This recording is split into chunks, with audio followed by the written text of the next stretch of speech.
The dust of forward operating base Sentinel tasted of rust and regret. It coated everything, a fine red powder that clung to the inside of the throat and settled in the lines of a person's face. For Specialist Anya Sharma, it was a familiar taste.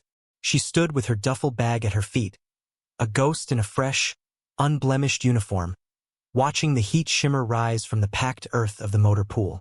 The transfer orders had been vague, a reassignment to a logistics and records position far from anything that mattered. It was a place for the forgotten or the incompetent, and the half-dozen soldiers who passed her made their own silent assumptions. Her uniform was crisp, the single ribbon above her breast pocket a splash of muted color against the camouflage. A meritorious service medal. A good conduct award, essentially. Something an efficient clerk might earn for mastering a filing system. It did not command respect out here, on the serrated edge of the world. Here, respect was measured in scars and the 1,000-yard stare of those who had seen too much. Anya's eyes were clear, her face unlined by trauma. She looked, to the casual observer, like someone who had never left the wire. The base commander's office was in a prefabricated container that baked like a kiln under the afternoon sun. Colonel Marcus Thorne did not look up when she entered. He was a man carved from granite and impatience, his face a roadmap of desert campaigns. His eyes, when they finally flicked up from his paperwork, were dismissive. They scanned her from head to toe, lingering for a fraction of a second on the pristine uniform and the single, unimpressive medal. "Specialist Sharma," he said, his voice gravelly. He didn't invite her to sit. "Your file is thin. Records, administration. You push paper, it wasn't a question."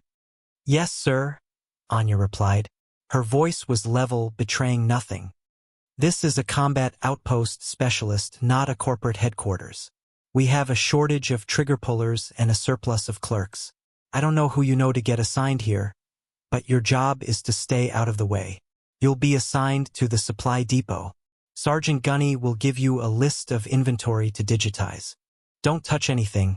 Don't talk to anyone unless you have to. And don't get any bright ideas." He gestured toward the door. A clear dismissal.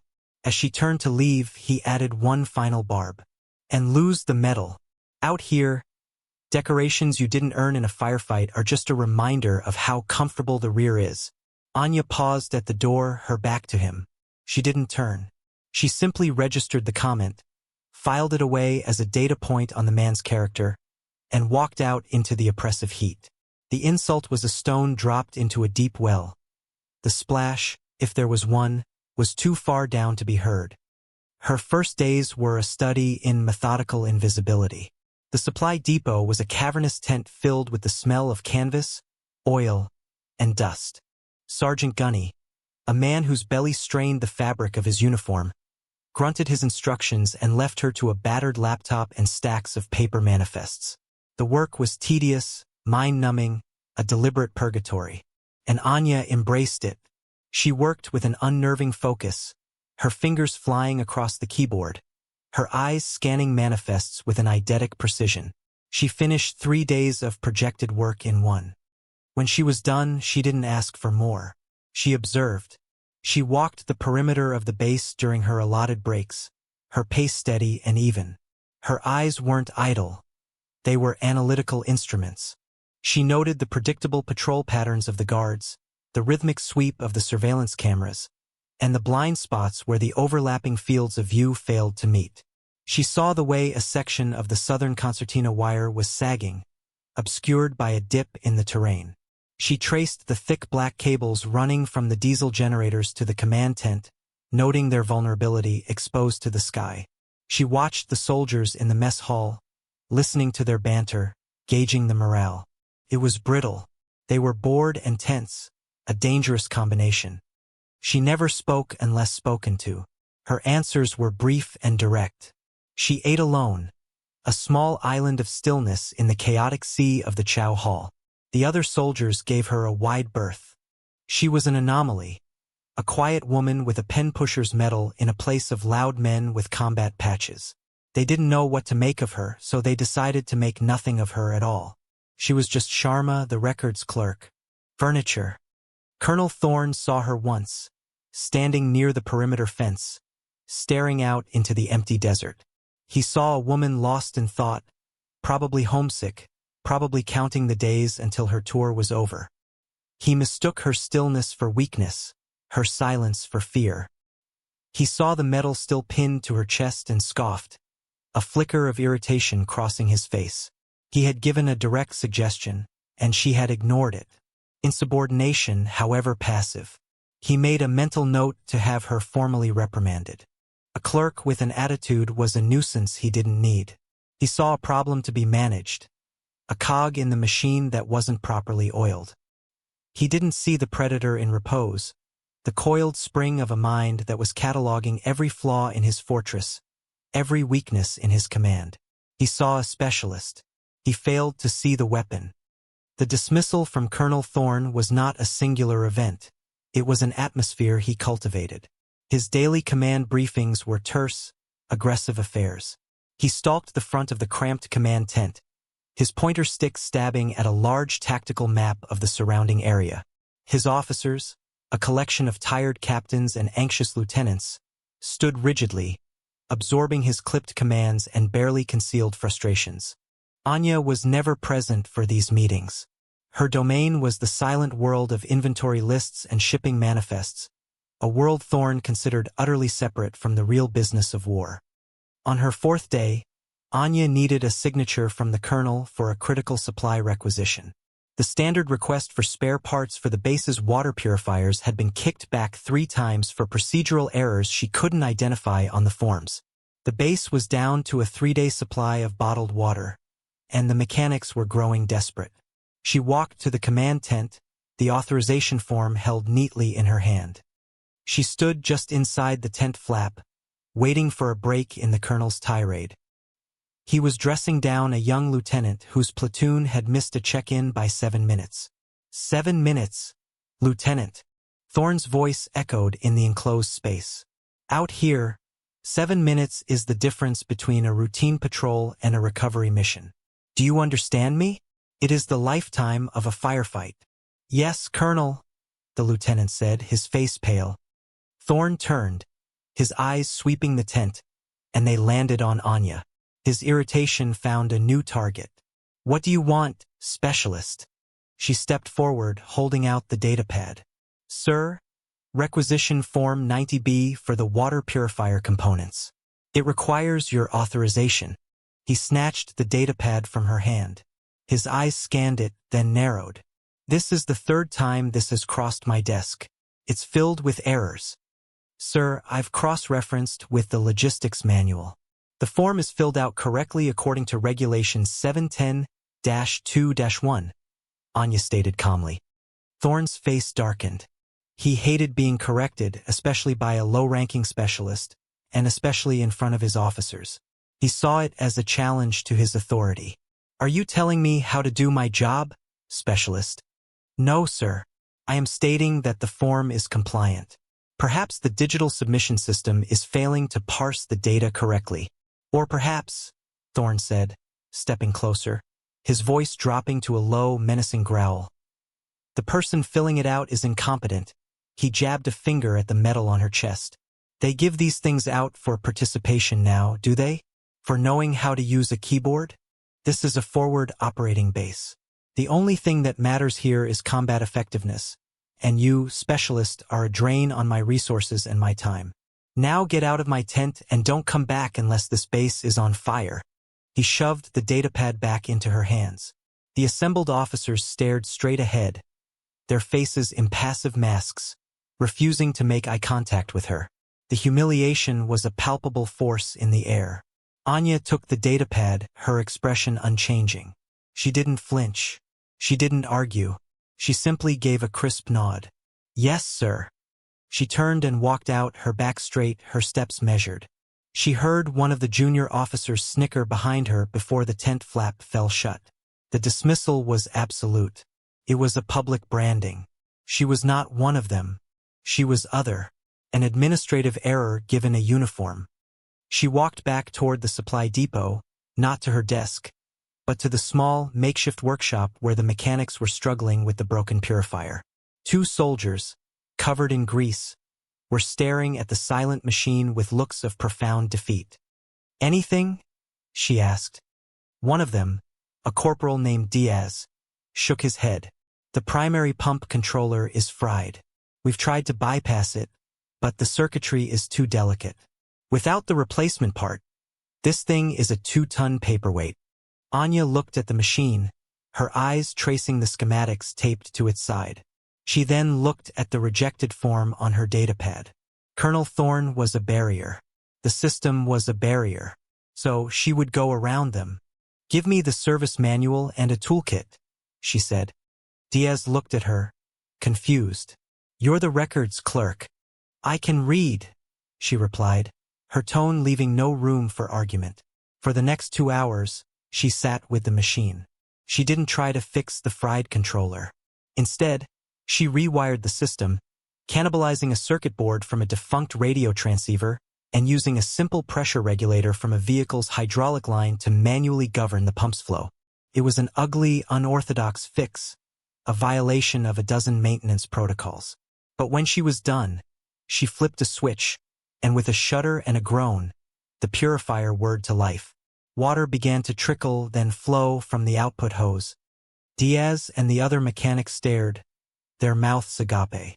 "How did you—" "The requisition form is still pending," Anya said, wiping a smudge of grease from her hand with a rag. "This should hold you for a week. I'd recommend you log this as a standard component swap." She turned and walked away, leaving them staring at the resurrected machine. She hadn't fixed a water purifier. She had analyzed a problem, identified the obstacles, and engineered a solution outside of the established, failing system. It was the same process she would use for anything, whether it was a broken machine or a broken defensive strategy. It was a skill set Colonel Thorne, in his rigid worldview, was utterly incapable of recognizing. Anya's world remained confined to the dusty periphery of the base. The water purifier incident created a small ripple. Corporal Diaz mentioned it to his sergeant, who mentioned it to a lieutenant over a lukewarm meal. The story was a minor curiosity, a piece of gossip that was quickly buried under the weight of routine and the ever-present tension of their location. To most, she was still the quiet clerk who kept to herself. But Anya wasn't idle. Her observation of the base became a rigorous, daily discipline. It was more than a habit. It was an ingrained protocol, a threat assessment running on a continuous loop in the back of her mind. She started her mornings before dawn, when the air was cool and the silence was broken only by the hum of the generators. While others slept, she would stand in the shadows of the mess tent, watching the changing of the guard. She committed their faces and their gaits to memory. She noted which guards were diligent, their eyes constantly scanning the dark horizon, and which were complacent, leaning against the sandbags, their attention drifting. She noted that the guard tower on the northeast corner had a consistent 5-minute gap in its patrol's visual sweep, a blind spot created by the angle of the tower's searchlight. Her work in the supply depot gave her a unique perspective. She knew their inventory better than anyone, not just as numbers on a screen, but as tangible assets. She knew they were critically low on 4 bags and blood plasma. She knew their reserve ammunition for the heavy machine guns was stored in a single, unfortified container near the western perimeter, a catastrophic vulnerability to a single well-placed mortar. She knew the radio batteries had a high failure rate, a detail buried in maintenance logs that no one bothered to read. She was mapping the base's anatomy, identifying its vital organs and its pressure points. One afternoon, she watched a fire team practice room-clearing drills on a makeshift plywood structure. They were loud, sloppy. Their movements were jerky, uncoordinated. They shouted commands to each other, broadcasting their every intention. Anya stood motionless, 200 yards away, her eyes narrowed. In her mind, she ran the drill herself. Silent entry, fluid movement, economy of motion. Each soldier a sensor, part of a single, thinking organism. She could see their mistakes in slow motion. Weapons flagging their teammates, muzzles undisciplined, a failure to properly scan their sectors. They were training for a fight they would lose. Her focus was not limited to the physical environment. She studied the people. She saw the subtle tells of stress in Colonel Thorne's posture, the way he carried his shoulders high and tight.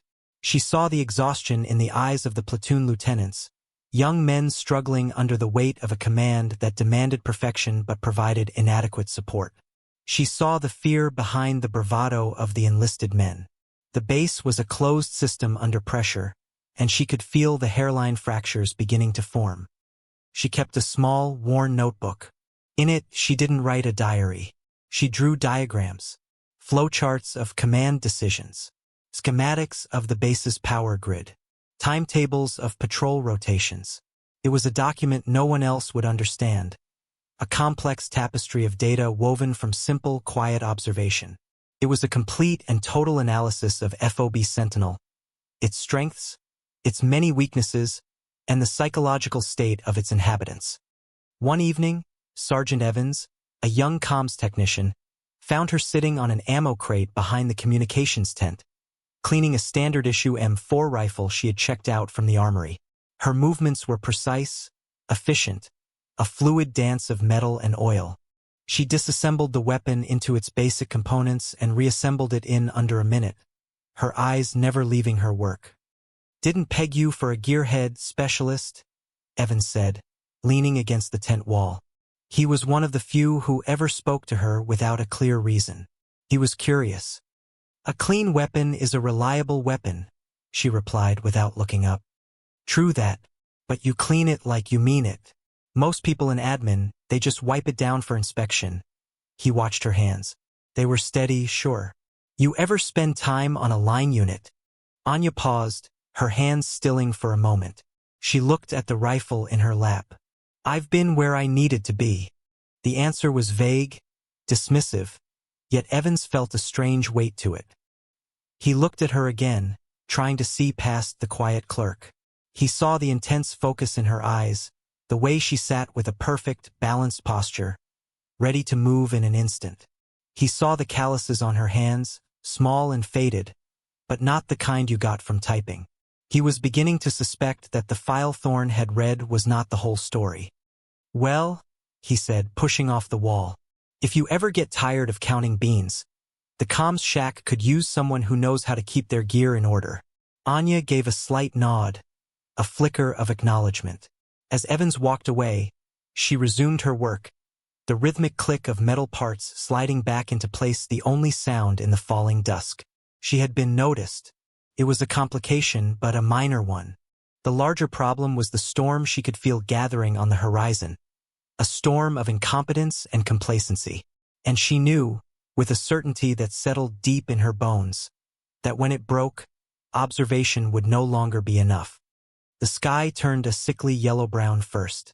The wind, which had been a constant, sighing presence, picked up a new, menacing edge, whining through the gaps in the HESCO barriers. Within an hour, FOB Sentinel was engulfed. The Shamal, a violent desert sandstorm, descended with biblical fury, reducing visibility to less than 5 feet. Abrasive sand, fine as flour, found its way into everything. Equipment, food, lungs. It was like being trapped inside a drum being beaten with handfuls of gravel. For Anya, the storm was a tactical variable. It provided cover and concealment. It disrupted communications and surveillance, created chaos, and chaos, she knew, was a weapon. The pressure inside the command tent ratcheted up with every gust of wind that threatened to rip the canvas from its moorings. The lights flickered as the generators struggled against the onslaught of sand. The primary satellite link was the first casualty, its signal dissolving into a blizzard of static. The backup high-frequency radio was next, its transmissions swallowed by the atmospheric disturbance. The base was deaf and blind. "Get me a sit rep from Tower 3, Colonel Thorne bellowed, his voice raw. "Why are they not responding?" "No comms, Colonel," shouted Sergeant Evans from the radio bank. He was frantically trying to reroute signals, his face slick with sweat. "The storm's blanketing everything. I can't even raise the patrols on the perimeter." Panic, cold and sharp, began to prickle the edges of the command staff's professionalism. They were an island cut off from the world, and for all they knew, they were surrounded. It was at that moment a new voice cut through the noise, a frantic squawk from a secondary channel Evans had been ignoring. "Repeat, Sentinel Command, this is Talon 2. We have movement. Multiple hostiles, East Quadrant. They're using the storm for cover. Coordinates." The voice was cut off by a burst of static, followed by the unmistakable sound of automatic weapon fire. The command tent froze. The abstract threat had just become terrifyingly real. Thorne stared at the tactical map, now a useless decoration. His intelligence officer was pale. "Sir, our pre-mission threat assessment indicated no significant enemy presence in this sector." "Your assessment was wrong," Thorne roared, slamming his fist on the table. He was losing control. The rigid certainty that defined him was crumbling. He was barking orders, but they were disjointed, reactive. "Get a runner to the west gate. I want a full report from Captain Davis. Someone get me eyes on the eastern perimeter." The tent descended into a vortex of organized chaos. Officers shouted into dead handsets. Runners scrambled for the exits, and the colonel paced like a caged animal. They were blind, besieged, and on the verge of breaking. Anya had been in the supply depot when the storm hit. She had secured the inventory, battening down loose tarps and ensuring the more delicate electronics were shielded. When the first distant cracks of gunfire reached her ears, she didn't run for cover. She moved toward the chaos. She entered the command tent unnoticed, a quiet shadow slipping through the flap. She took in the scene in a single sweeping glance. The panicked officers, the frantic comms techs, the impotent colonel. She saw Evans wrestling with a fried power distribution board, sparks spitting from a shorted-out connection. He was trying to bring the backup satellite transceiver online, but the main power feed was dead. She didn't ask for permission. She didn't announce herself. She simply acted. She moved to the secondary power junction box on the far wall, a piece of equipment no one ever touched. With a practiced motion, she unscrewed the panel cover. Inside was a tangle of wires and circuit breakers. Her eyes traced the power schematics she had already committed to memory. She saw the problem instantly. The storm had caused a power surge that had tripped the primary relay, and the automated backup switch had failed. "Evans," she said, her voice cutting cleanly through the din. It wasn't loud, but it had a quality of command that made him turn his head instantly. "Your auxiliary power input is wired to the wrong bus. Switch your feed to terminal C7. Now." Evans stared at her, bewildered. "Who? C7 is for the environmental controls. The environmental controls are on a redundant circuit. C7 is the only bus on this panel that bypasses the main relay," she explained, her hands already at work, pulling a length of insulated copper wire from her small belt pouch. She began to fashion a crude but effective jumper cable. "It will give you a direct line to the generator's secondary output. You'll have about 90 seconds of clean power before the generator's governor kicks in and shuts it down. Make them count." Her certainty was absolute. Evans, acting on an instinct he didn't understand, scrambled to obey. He yanked the thick cable from one terminal and slammed it into the C7 slot. As he did, Anya jammed her makeshift jumper into place, bridging two connections. The lights in the comms bank flickered, died, then flared to life, brighter than before. The backup satellite unit let out a high-pitched whine of activation. "Signal lock," Evans yelled, his eyes wide with disbelief. "I have a signal lock. It's weak, but it's there." Anya pulled her hand back, the jumper wire already hot to the touch. She stepped away from the panel just as Colonel Thorne turned, his face a mask of fury and confusion. He had seen the lights flicker, heard Evans's shout. His eyes fell on Anya, standing by the open power box. "What in God's name do you think you're doing, specialist?" he snarled. Before she could answer, Evans spoke, his voice filled with awe. "Sir, she did it. She got us back online." Anya said nothing. Her work was done. She had intervened, solved the critical problem, and now she was fading back into the background. She met the colonel's furious gaze with a look of utter calm. She had just handed him back his eyes and ears, the tools he needed to command. But in that moment, all Thorne could see was a clerk who had touched his equipment without authorization, a specialist who had once again overstepped her bounds. The pressure of the storm and the impending attack had found a focal point, and it was her. The 90 seconds of power were a lifetime.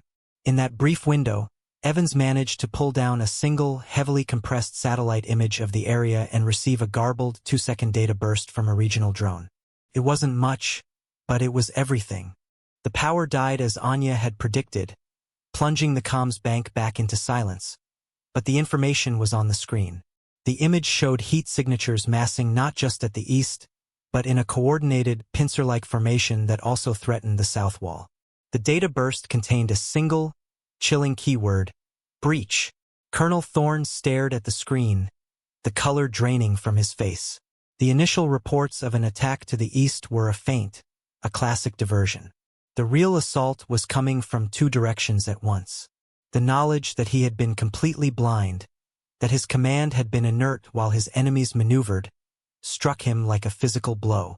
He looked from the screen to Sergeant Evans. "Who did this?" Thorne demanded again, his voice tight. "Specialist Sharma, sir." Evans repeated, his awe undiminished.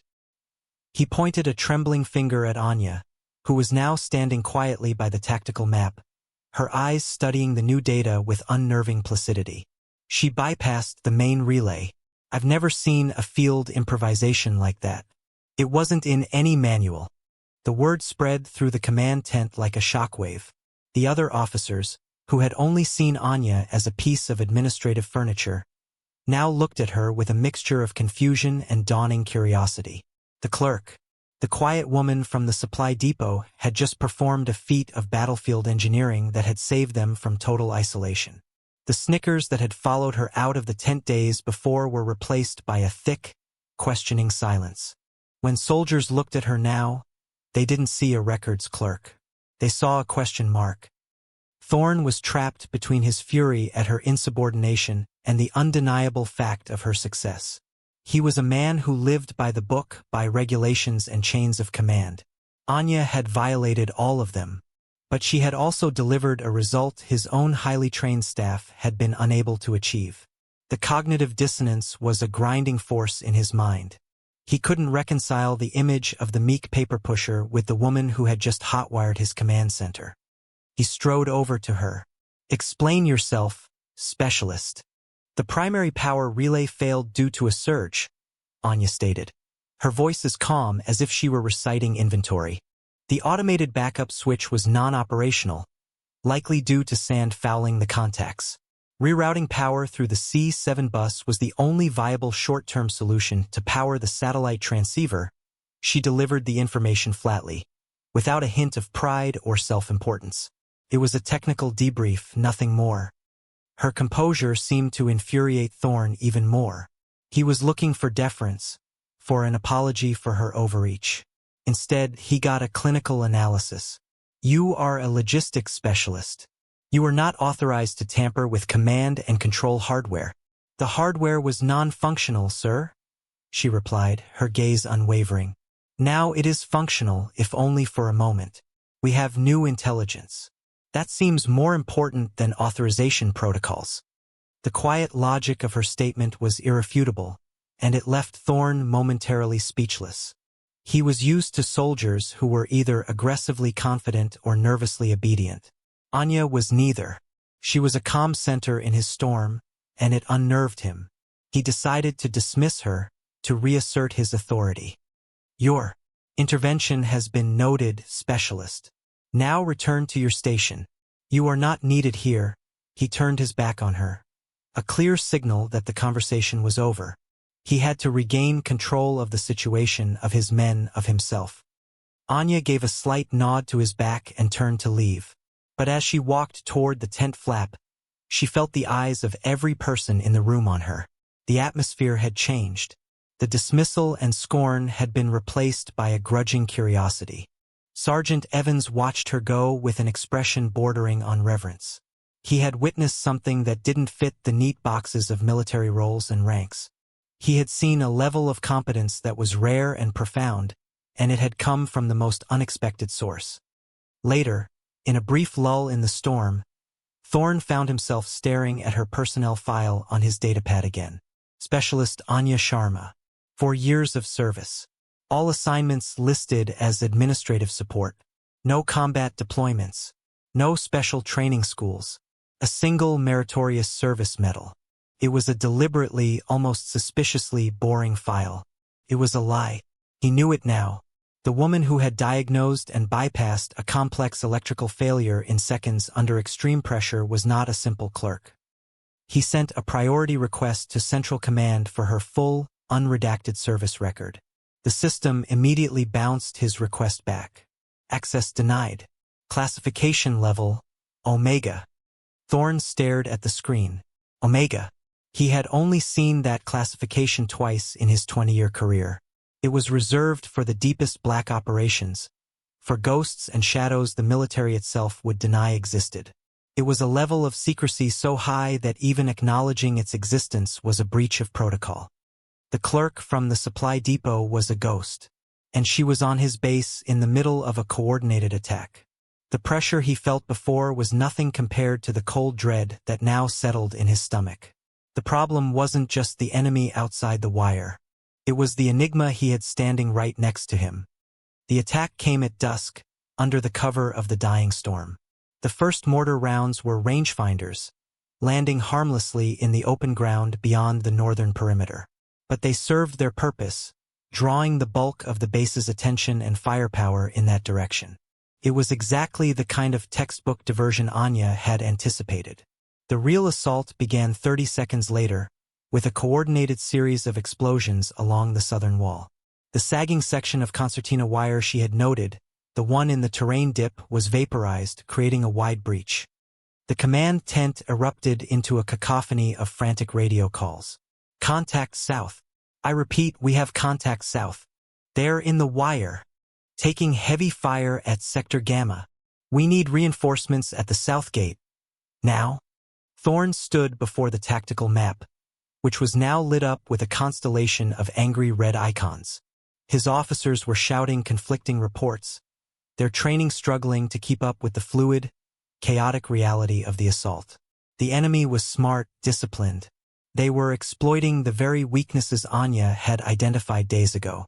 They ignored the hardened guard towers and barracks, focusing their attack on the soft targets. The motor pool, the generators, and the single, vulnerable ammunition container on the western perimeter. Get me an asset on that ammo dump, Thorne yelled, his voice strained. If we lose that, we lose our heavy guns. A lieutenant responded, his voice tight with panic. Sir, Bravo Company is pinned down near the mess hall. Charlie Company is engaged at the south breach. We have no one to spare. The situation was spiraling out of control. Thorne's strategy was collapsing into a desperate, reactive scramble. He was plugging holes as they appeared, but the enemy was punching new ones faster than he could react. He was being outmaneuvered, outthought. His command was failing. In the midst of this chaos, Anya stood near the edge of the tent. She had not left as ordered. She had simply melted into the shadows, watching the tactical display, her mind processing the flow of battle with a terrifying clarity. She wasn't seeing chaos. She was seeing a pattern. The attack on the ammo dump was aggressive, but it was also predictable. It was loud. It was designed to draw attention just like the initial mortar barrage. It was another feint.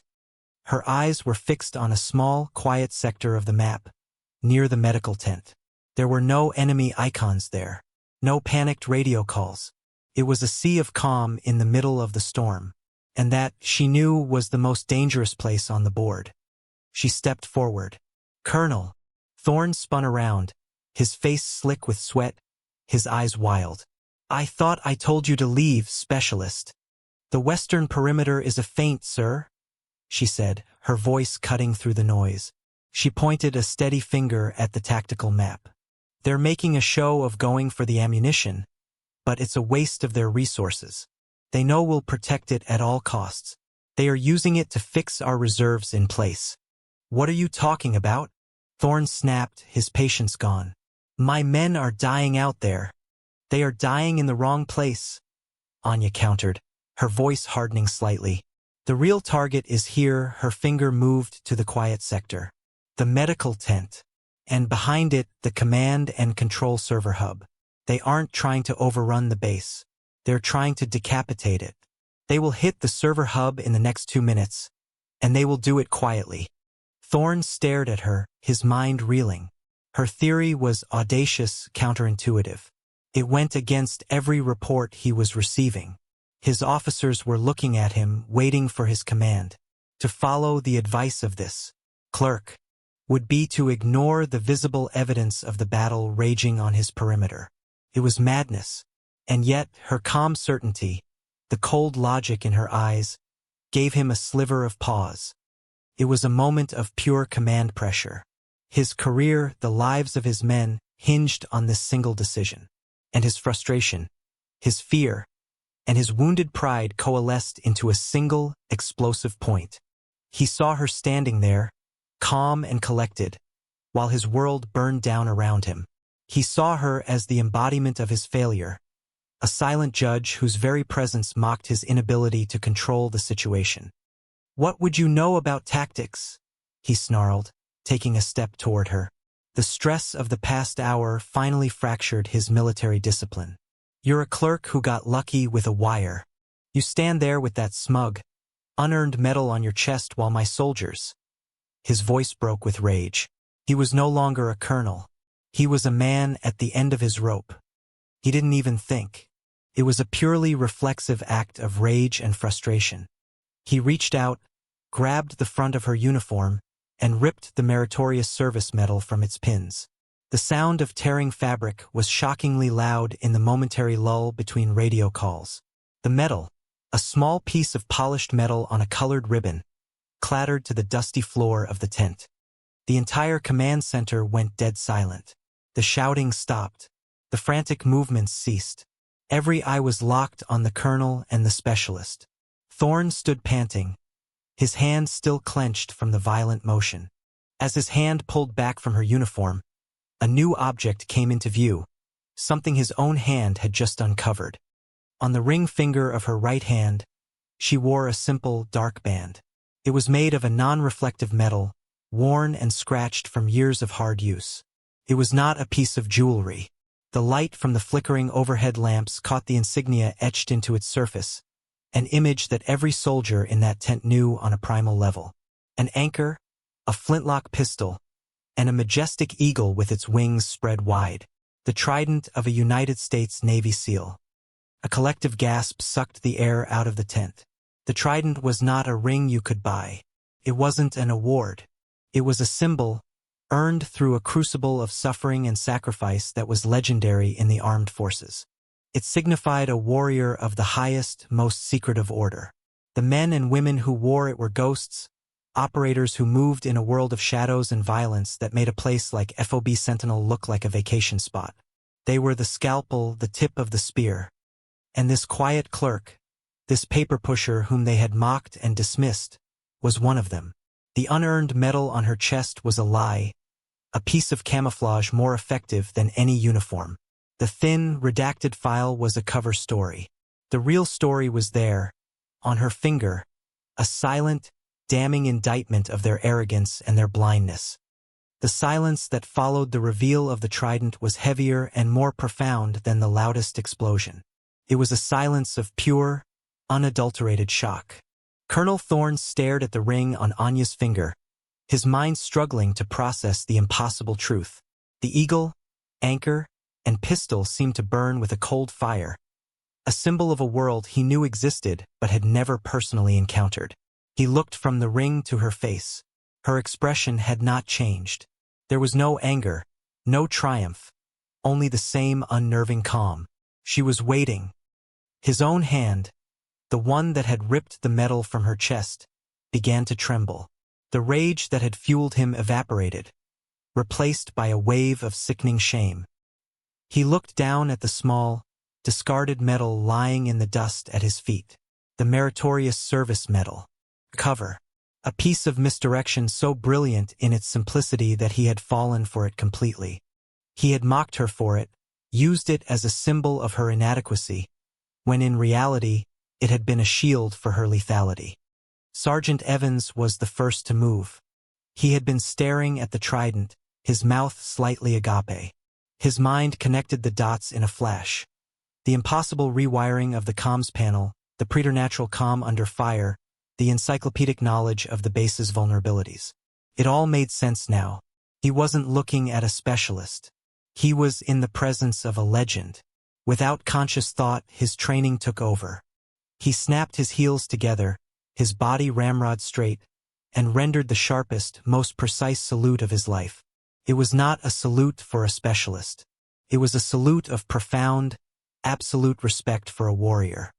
His action broke the spell.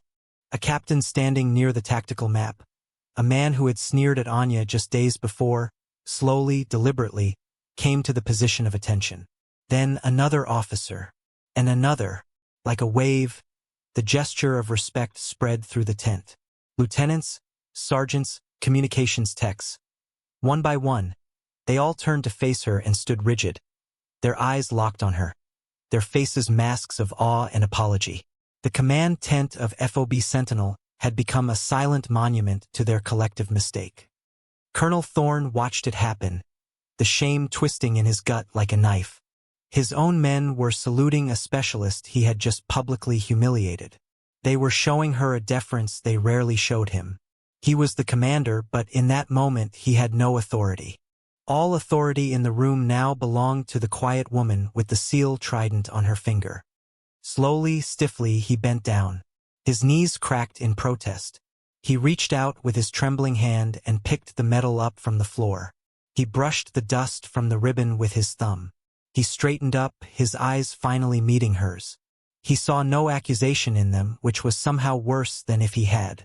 He saw only a patient focus on the mission. He took a step forward and held out the metal. His voice, when he spoke, was a hoarse whisper, stripped of all its previous arrogance. "Specialist. Sharma, your medal." He couldn't bring himself to say ma'am. He couldn't bring himself to salute. He was frozen, caught between the rigid hierarchy he had built his life on and the undeniable reality standing before him. The act of offering the medal back was the only apology his shattered pride would allow. It was a gesture of surrender. Anya looked at the medal in his outstretched hand, then back at his face. She took it from him, her fingers brushing his. The medal was warm. She didn't look at it. She didn't make a move to pin it back on her torn uniform. Instead, she simply closed her hand around it, making a fist, and slipped it into her cargo pocket.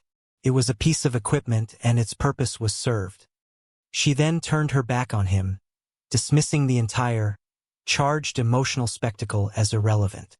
Her attention was once again on the tactical map, on the lives that were hanging in the balance. The respect, the salutes, the colonel's shame, none of it mattered. Only the mission mattered. "The attack on the server hub will come from the southeast," she said, her voice clear and steady, filling the silent tent with an aura of absolute authority. "They'll use the maintenance tunnel that runs under the medical tent. The entrance is concealed beneath a drainage grate 20 meters from the tent's rear wall. They will be a small team, 4 to 6 men, lightly armed for speed and silence. They are the primary threat." She turned her head slightly, her gaze sweeping over the assembled officers who were still standing at attention. "Colonel, I suggest you redeploy Charlie Company's 3rd platoon to intercept. A direct assault on the tent is too risky. Have them set a kill zone at the tunnel exit. You have less than 90 seconds. No one questioned her. No one hesitated. Her analysis was not a suggestion. It was a certainty. Colonel Thorne, his face pale and grim, finally found his voice. He was no longer speaking as a commander issuing orders, but as a subordinate confirming them. "Do it," he croaked, his eyes still fixed on Anya.